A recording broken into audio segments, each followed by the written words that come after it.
দিনটো আজি যথেষ্ট অপেক্ষাৰ অন্তৰ এটা দিন আছিল। আজিৰ জুবিন গাৰ্গৰ হত্যাৰ তদন্তৰ চাৰ্জশ্বীট SITয়ে জিলা CJM আদালতত কামৰূপ জিলা CJM আদালতত দাখিল কৰিছে। জুবিন গাৰ্গক হত্যা কৰা হৈছিল। কোনো অসমীয়াই মানি ল'ব নোখোজিলেও, মানি ল'ব নোৱাৰিলেও এয়াই সত্য যে জুবিন গাৰ্গক হত্যা কৰা হৈছিল। আৰু হত্যাকাৰী আন কোনো নাছিল, জুবিন গাৰ্গৰ অতি নিকট 4জন আছিল। আজিৰ চাৰ্জশ্বীটত সেয়া সাব্যস্ত কৰিছে বা সেয়া দাখিল কৰিছে তথ্য সহকাৰে স্পেচিয়েল ইনভেষ্টিগেশ্যন টীমে। শ্যামকানু মহন্ত, সিদ্ধাৰ্থ শৰ্মা, শেখৰজ্যোতি গোস্বামী আৰু অমৃত প্ৰভা, এই 4জন মিলি জুবিন গাৰ্গক হত্যা কৰাৰ অভিযোগ। ভাতৃ সন্দীপন গাৰ্গ প্ৰত্যক্ষভাৱে হত্যাত জড়িত নাথাকিলেও হত্যাৰ এক কাৰক হিচাপে চিহ্নিত হৈছে। আৰু দুজন দেহৰক্ষী জুবিন গাৰ্গৰ পৰেশ বৈশ্য আৰু নন্দেশ্বৰ দাস দেহৰক্ষী অৱতীৰ্ণ হ'ল ষড়যন্ত্ৰকাৰী আৰু বিশ্বাসঘাতকৰ ভূমিকাত। অসমীয়া জাতি, অসমীয়া সমাজ আৰু প্ৰতিজন অসমীয়াৰ বাবে ইয়াতকৈ আৰু দুখৰ খবৰ, লাজৰ খবৰ, হতাশাৰ খবৰ একো নাছিল। আৰু এই দিনটোতেই চাৰ্জশ্বীট দাখিল কৰাৰ পিছতেই অশ্ৰুসিক্ত নয়নেৰে স্বামীৰ সমাধিস্থলীত উপস্থিত হ'ল গৰিমা শইকীয়াকাৰ। ভগ্নী পামী বৰঠাকুৰ আৰু মুনীন বৰুৱাৰ পত্নী মঞ্জুলা বৰুৱা আৰু অতি ঘনিষ্ঠ বা ঘৰুৱা 2-1 ব্যক্তিক লগত লৈ এয়া জুবিন সমাধিত গৰিমা শইকীয়াকাৰ। কিছু সময় তাত কটালে গৰিমা শইকীয়াকাৰকে, কিছু সময় তাত কটালে পামী বৰঠাকুৰে, কিছু সময় তাত কটালে মঞ্জুলা বৰুৱাই। জুবিন ক্ষেত্ৰত থকা পক্ষীক আহাৰ যোগান ধৰিছে বা আহাৰ খুৱাবলৈ চেষ্টা কৰিছে গৰিমা শইকীয়াকাৰকে। দৃশ্যখিনি দেখি এনেকুৱা লাগিল বা এনেকুৱা অনুভৱ হয়, জুবিন গাৰ্গে যিবোৰ কাম কৰি ভাল পাইছিল, জুবিন গাৰ্গে যিবোৰ কাম কৰি শান্তি পাইছিল, সেই কামখিনিতেই যেন ব্যস্ত থাকিব বিচাৰে এতিয়া গৰিমা শইকীয়াকাৰ। জুবিন ক্ষেত্ৰত সেৱা জনাই প্ৰাৰ্থনা কৰে পৰিয়ালটোৱে। চাৰ্জশ্বীট দাখিলৰ পিছতেই প্ৰতিক্ৰিয়া ব্যক্ত কৰিছে গৰিমা শইকীয়াকাৰকে। জুবিন গাৰ্গৰ ৰহস্যজনক মৃত্যু সন্দৰ্ভত এজাহাৰ দাখিল কৰিছিলোঁ। সকলো অসমীয়াৰ দৰেই আৰক্ষীৰো জুবিনৰ প্ৰতি আৱেগ আছে। অসম আৰক্ষীয়ে সঠিক দিশতেই তদন্ত কৰিছে বুলি বিশ্বাস আছে। তদন্তকাৰী সংস্থাৰ সদস্যসকলক ধন্যবাদ জ্ঞাপন কৰিছে গৰিমা শইকীয়াকাৰকে। ন্যায় প্ৰক্ৰিয়া সুচাৰুৰূপে হ'ব বুলি তেখেত আশাবাদী। প্ৰতিজন দোষীয়ে কঠোৰৰ পৰা কঠোৰতম শাস্তি পাব লাগিব।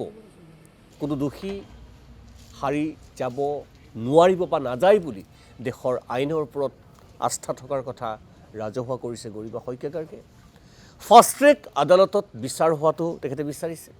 স্বাৰ্থ ত্যাগ কৰি সকলোকে মৰম কৰিছিল জুবিন গাৰ্গে।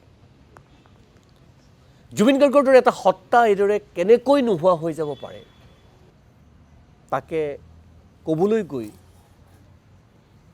নিজৰ ব্যথা প্ৰকাশ কৰিছে ভগ্নী পামী বৰঠাকুৰে। বিভিন্ন সময়ত সামাজিক মাধ্যম যোগেও তেখেতসকলৰ মনৰ ভাৱ ইতিমধ্যে ৰাইজে গম পাইছে যে কি এক যন্ত্ৰণাৰ মাজত পৰিয়ালটো থাকিবলগীয়া হৈছে।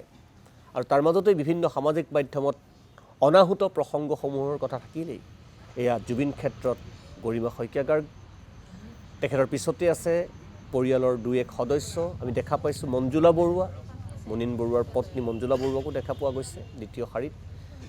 পামী বৰঠাকুৰক দেখা পোৱা গৈছে। পশু পক্ষীৰ লগত, তাত থকা পক্ষীৰ লগত বিশেষকৈ কিছু সময় কটাইছিল গৰিমা শইকীয়াকাৰকে। তাৰপিছতে মন্তব্য প্ৰকাশ কৰিলে গৰিমা শইকীয়াকাৰে। শুনো আহক গৰিমা শইকীয়াকাৰ আৰু পামী বৰঠাকুৰৰ মন্তব্য। আমি ইতিমধ্যে যিকেইজন অভিযুক্ত তেওঁলোকৰ ওপৰত FIR দাখিল কৰিছোঁ। আমাৰ পৰিয়ালৰ বহুত কষ্ট কৰি তদন্তকাৰী দলটোৱে গোটেইখিনি SIT এইখিনি ইমান দিন ধৰি কৰিলে। গতিকে আমি তেওঁলোককো ধন্যবাদ জনাইছোঁ আৰু ৰাইজে আশা কৰা মতে ফল ওলাইছে। আৰু আমি আশা কৰিছোঁ একেধৰণে ন্যায় প্ৰক্ৰিয়াটো সুচাৰুৰূপে পৰিচালনা হ'ব আৰু দোষী সাব্যস্ত হৈছে, এতিয়া তদন্তত ওলাইছে। গতিকে প্ৰতিজন দোষীয়ে কঠোৰতকৈ কঠোৰতম শাস্তি পাব লাগে, হাৰি যাব নালাগে। আৰু সেই তদন্ত ব্যৱস্থাৰ ওপৰতো আমাৰ আস্থা আছিল, আৰু আমাৰ দেশৰ আইনৰ ওপৰত, আমাৰ ন্যায় ব্যৱস্থাৰ ওপৰতো সমানেই আস্থা আছে। গতিকে সেইখিনি হ'ব বুলি আমি আশা কৰিছোঁ।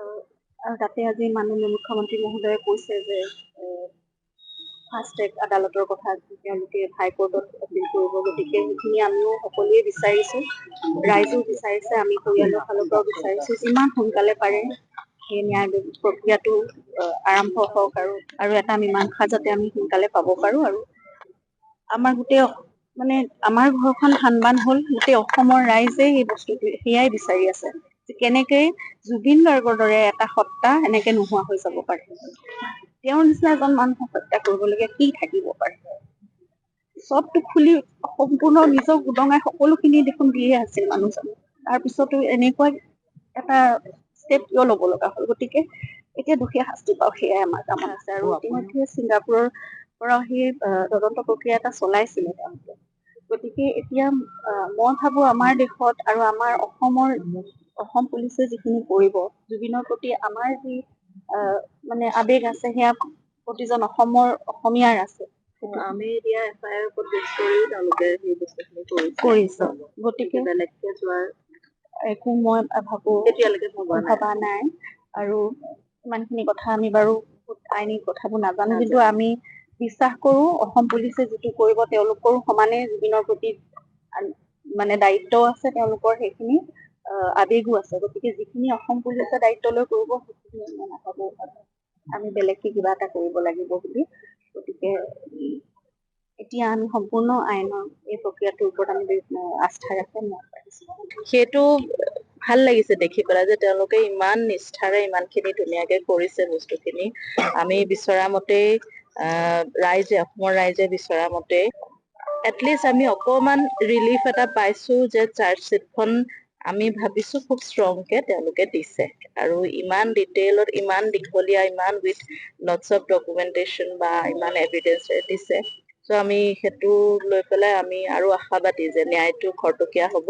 গতিকে এইটো খুব ভাল ষ্টেপ হ'ব যদি ফাষ্ট ট্ৰেকটো কৰে। আৰু তেওঁৰ নিচিনা মানুহ এজনক লৈ পেলাই মানুহে সেই ধৰণে চিন্তা কৰিব পাৰিছিলে, এইটো ভাবিলে মানে বুকু কঁপি যায় যে আমি ইমান নজনাকে কেনেকে থাকিলো। এতিয়া যিহেতু তেওঁলোকে হয়তো কিবা এভিডেন্স পাইছে, যাৰ ওপৰত বেছ কৰি এনেকুৱা ধৰণে বস্তুখিনি আগবঢ়াইছে চাৰ্জশ্বিটটো।